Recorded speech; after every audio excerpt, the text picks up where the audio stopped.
Hello बच्चों, आज हम अपनी हिंदी की पाठ्य पुस्तक क्षितिज भाग 2 से सूर्यकांत त्रिपाठी निराला द्वारा रचित कविता उत्साह का अध्ययन करेंगे। बच्चों, निराला जी ने ये कविता छायावादी युग में लिखी थी और इस कविता के माध्यम से उन्होंने जो समाज में परिवर्तन लाना चाहते थे उसके लिए बादलों को संबोधित किया है। तो बच्चों, शुरू करते हैं कविता।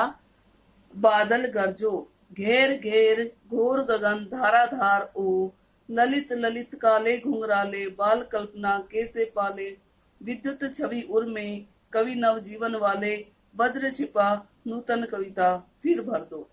बच्चों, इस कविता में कवि ने बादल गरजो बादलों को संबोधित किया है, बादलों को गरजने के लिए कहा है।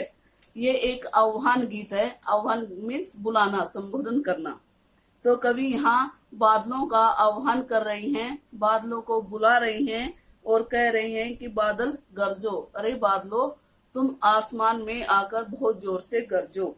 घेर घेर घोर गगन धाराधार ओ, घेर घेर मीन्स घुमड़ घुमड़ कर, घोर भयंकर, गगन मीन्स आसमान में, धाराधार धाराधर मीन्स बादल। कवि बादलों को दोबारा से संबोधित करते हुए कहते हैं कि अरे बादलों तुम घेर घेर मीन्स घुमड़ घुमड़ कर घोर भयंकर रूप से गगन आसमान में छा जाओ। अर्थात कवि बादलों को संबोधित करते हुए कहते हैं कि अरे बादलों तुम उमड़ घुमड़ कर पूरे आसमान में छा जाओ। ललित ललित काले घुंघराले बाल कल्पना कैसे पाले। ललित ललित मीन्स बहुत सुंदर।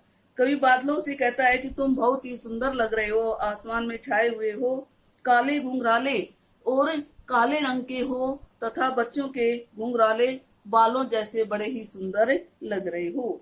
बाल कल्पना कैसे पाले। बाल कल्पना मीन्स बच्चों की कल्पना की तरह से, कैसे कैसे की तरह से उपमा अलंकार है बच्चों। कैसे में पाले मीन्स अपने मन में भावनाएं पाले रहते हो। कवि कहना चाहते हैं इन पंक्तियों के माध्यम से कि ललित ललित काले घुंघराले बाल कल्पना कैसे पाले।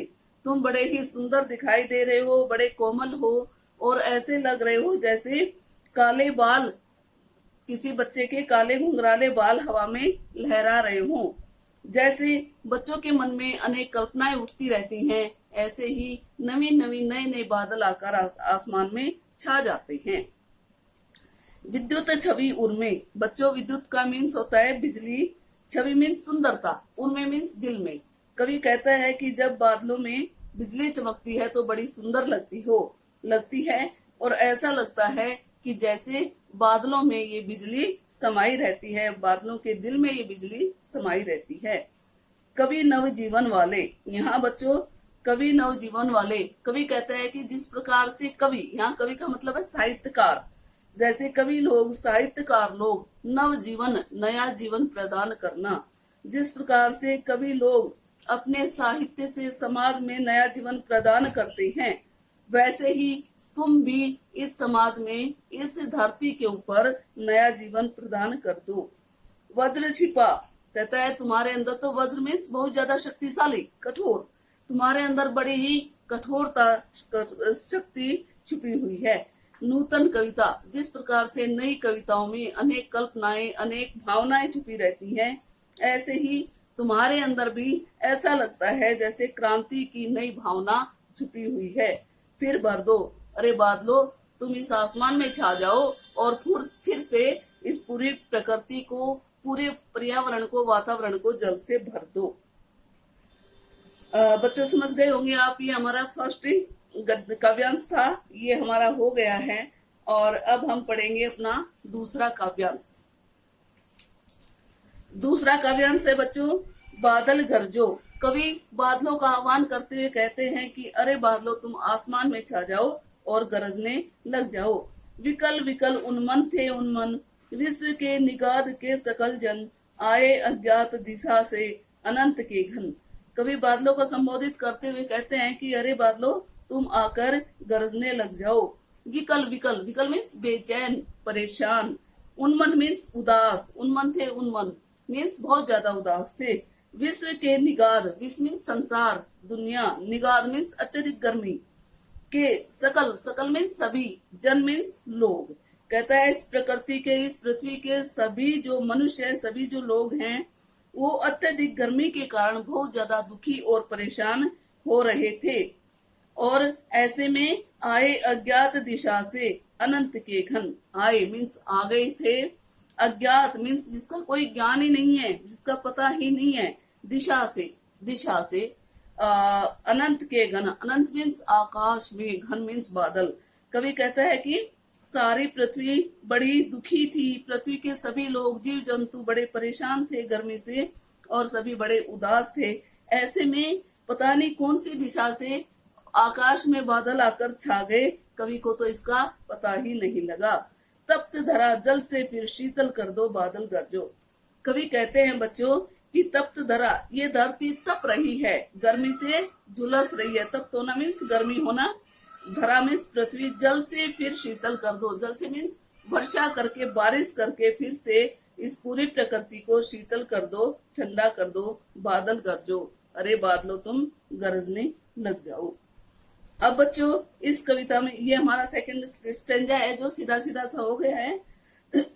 अब मैं बताती हूँ आपको, इसमें कवि ने बादलों के माध्यम से, कवि निराला जी ने बादलों के माध्यम से प्रकृति में जो परिवर्तन होता है बारिश होने के बाद, जैसे बारिश होती है तो बड़े पेड़ पौधे टूटते हैं, नए अंकुर उग जाते हैं, नए पेड़ पौधे उग जाते हैं और पूरी प्रकृति में हरियाली छा जाती है, सभी बड़े प्रसन्न हो जाते हैं, गर्मी दूर हो जाती है और शीतलता छा जाती है। तो बादलों को यहाँ विध्वंस का प्रतीक भी माना है। विध्वंस मीन्स विनाश करना। जैसे बादलों के बहुत ज्यादा, बहुत मूसलाधार बारिश करने से, बहुत तेज बारिश करने से कुछ हद तक टूट फूट भी हो जाती है, जिससे विनाश होता है, जिसको विनाश या विप्लव कहा गया है। इसके साथ साथ बारिश होने से पृथ्वी के ऊपर नए अंकुर भी फूट पड़ते हैं, जिससे नई संभावनाएं, नई कल्पनाएं पैदा हो जाती हैं। इसी प्रकार से बच्चों यहाँ निराला जी ने कवियों के लिए भी कहा है। कवि ने देखा कि हमारे समाज में अत्यंत जो परेशानियां थी वो बढ़ गई थी, ऊंच नीच का भेदभाव, अमीर गरीब का भेदभाव बहुत अधिक हो गया था। तो कवि बताते हैं इस कविता में कि जिस प्रकार से एक कवि अपनी कविताओं के माध्यम से, अपने साहित्य के माध्यम से समाज में परिवर्तन ला सकता है, समाज की बुराइयों को दूर कर सकता है, नव निर्माण कर सकता है, इसी प्रकार बादल भी ये सब कुछ कर सकता है। तो बच्चों यहाँ पे बादलों को विध्वंस और विनाश का नायक भी कहा है, तथा उसको नए अंकुर पैदा करने वाला, नई संभावनाएं, नई कल्पनाएं पैदा करने वाला भी कहा है। इसी प्रकार से कवि भी जो अपनी कविताओं से समाज की बुराइयों को दूर कर सकते हैं और अपने उच्च साहित्य से लोगों में जो क्रांति की भावना है उसको पैदा कर सकते हैं, जिससे कि समाज में समानता आ सकती है। तो बच्चों ये थी हमारी कविता। अब मैं इस कविता के आपको जो है पद्यांश के ऊपर आधारित प्रश्न करवा देती हूँ, कुछ आशा है आप समझ जाएंगे। तो बच्चों देखिए, इसमें जो हमारा फर्स्ट स्टेंजा था, इसमें पहला प्रश्न बनता है, कवि ने बादल का आह्वान किस लिए किया है। तो मैंने आपको बताया था बादल का आह्वान किस लिए किया है, किस लिए उसको बुलाया है। बच्चों कवि ने बादल को मूसलाधार बारिश करने के लिए बुलाया है। उन्होंने कहा है कि भयंकर रूप से गर्जना करते हुए तुम आकाश में छा जाओ। समझ गए होंगे आप पहला प्रश्न। अब दूसरा प्रश्न बनता है हमारा, कविता के आधार पर बादलों के रंग रूप का वर्णन कीजिए। अब कविता के आधार पर हमारे पहले पैराग्राफ में बताया है बादलों का रंग रूप कैसा है, ललित ललित काले घुंघराले बाल कल्पना कैसे पाले। अर्थात हम क्या कहेंगे, आकाश में बादल घिर जाते हैं, वो बड़े सुंदर, कोमल और काले रंग वाले दिखाई देते हैं और आकाश में छाए हुए बादल ऐसे लगते हैं जैसे किसी बाल कल्पना की तरह से उनके मन में भी अनेक भावनाएं उठ रही हों और वो घुंघराले बालों जैसे बड़े सुंदर लगते हैं। इसमें हमारा तीसरा प्रश्न बनता है, सामाजिक क्रांति या बदलाव में साहित्य की क्या भूमिका होती है। मैंने आपको बताया कि समाज में क्रांति लाकर कवि समाज में परिवर्तन कर देते हैं, इसी तरह से जो है बादल भी समाज में परिवर्तन ला देते हैं। तो इसमें आंसर हमारा बन सकता है, सामाजिक क्रांति या बदलाव में साहित्य की भूमिका बहुत अधिक महत्वपूर्ण होती है। क्योंकि मैंने आपको बताया था कवि अपनी कविताओं के माध्यम से समाज में क्रांति ला सकते हैं। साहित्य में जैसी नई नई भावनाएं होती हैं, नई नई कल्पनाएं होती हैं, जिससे संसार में नई शक्तियां बढ़ जाती हैं, नई शक्तियों का, नई ताकतों का प्रचार प्रसार होता है, और जो पुराने मान्यताएं थी, रूढ़ियां थी, या पुरानी जो बुराइयां थी समाज में, वो खत्म हो जाती हैं। तो बच्चों, हमारा चौथा प्रश्न बन सकता है, कवि बादल से जीवन में क्या भरने के लिए कहता है और क्यों?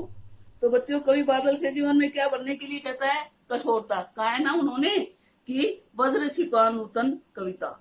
कहता है कि तुम्हारे अंदर तो वज्र जो है, वज्र की जितनी शक्ति भरी हुई है, ताकत भरी हुई है, तो कवि बादलों को जीवन में कठोरता भरने के लिए कहता है। और कठोरता भरने से क्या होगा? कठोरता के कारण ही समाज में परिवर्तन आ सकता है और जनजीवन खुशहाल हो सकता है। तो बच्चों, ये हमारे 4 प्रश्न हो गए। अभी थोड़े से हम शॉर्ट क्वेश्चन भी कर लेंगे। धाराधार का मतलब मैंने आपको बताया, इसमें क्या है? बादल। और जैसे पंक्ति है हमारी, घेर घेर घोर गगन धाराधार ओ। इस पंक्ति में मैं आपको बता रही हूं कि कौन सा जो है भाव प्रभाव पैदा होता है। तो इसमें होता है बच्चों नाद सौंदर्य। अब नाद क्या होता है? नाद मीन्स आवाज, शब्द, गुंजार। तो जिन शब्दों से आवाज, ध्वनि के बारे में पता चलता है, उनको हम नाद वाले शब्द कहते हैं। तो यहाँ नाद वाले शब्द हैं, बहुत ज्यादा आवाज, बादलों की गर्जना की आवाज, बिजली की आवाज वगैरह के बारे में बताया गया है। तो यहाँ पे नाद सौंदर्य है। और घेर घेर गगन, घेर घेर घोर गगन, इसमें अनुप्रास अलंकार है, घ वर्ण की आवृत्ति हो रही है। और बच्चों, जैसे कि मैंने आपको पहले ही बताया था कि यह कविता कौन से युग में रची गई थी? ये छायावादी युग में कवि सूर्यकांत त्रिपाठी निराला द्वारा रची गई थी। अभी हमारा दूसरा पैराग्राफ है। इसमें क्वेश्चन बन सकते हैं कि विश्व में सारे लोग विकल और उन्मन क्यों थे? बताया था मैंने कि अत्यधिक गर्मी पड़ रही थी और जो सभी जनजीवन था वो परेशान हो गया था। लोग गर्मी के कारण बहुत अधिक दुखी और व्याकुल थे। हमारा प्रश्न नंबर इसमें 2 बन सकता है कि कवि ने ऐसा क्यों कहा है? आए अज्ञात दिशा के अनंत के घन। बच्चों, जैसे कि मैंने समझाया था, कवि ने यह इसलिए कहा है कि बहुत ज्यादा गर्मी पड़ रही थी, धरती तप रही थी और लोग बड़े परेशान थे। तो लोगों को राहत देने के लिए, लोगों को शीतलता प्रदान करने के लिए पता नहीं कौन सी दिशा से बादल आकर आसमान में छा गए।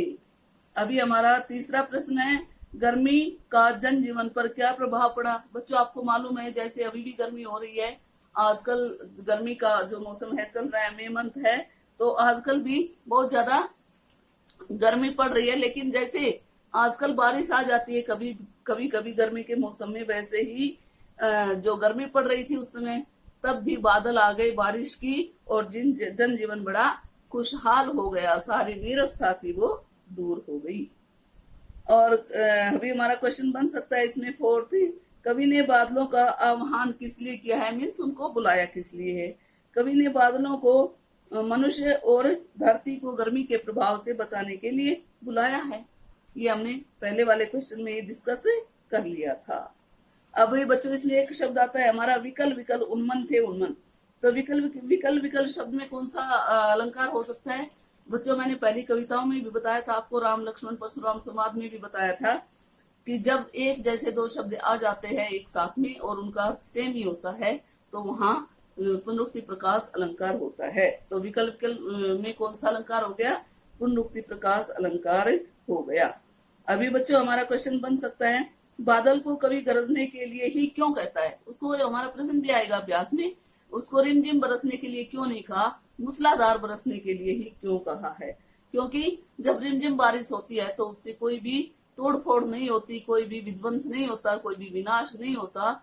लेकिन जब जोर की बारिश आती है, मूसलाधार आंधी तूफान के साथ बारिश आती है, तो वह नवजीवन का निर्माण करते हैं। जो पुरानी चीजें हैं वो टूट फूट जाती हैं और नए अंकुर फूट जाते हैं।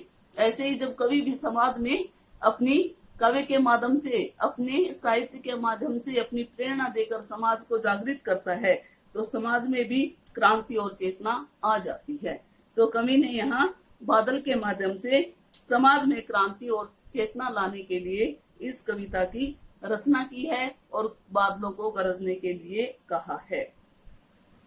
और बच्चों जो है अपने सूर्यकांत त्रिपाठी निराला जी ने यह कविता सहज सरल और सरस खड़ी बोली में रची है। ठीक है, समझ में आ गया होगा आपको। और कल मैं आपको पढ़ाऊंगी अट नहीं रही है कविता। आप इसको ध्यान से पढ़ेंगे, समझेंगे और याद करेंगे तथा इसके शॉर्ट क्वेश्चन भी याद करेंगे। धन्यवाद।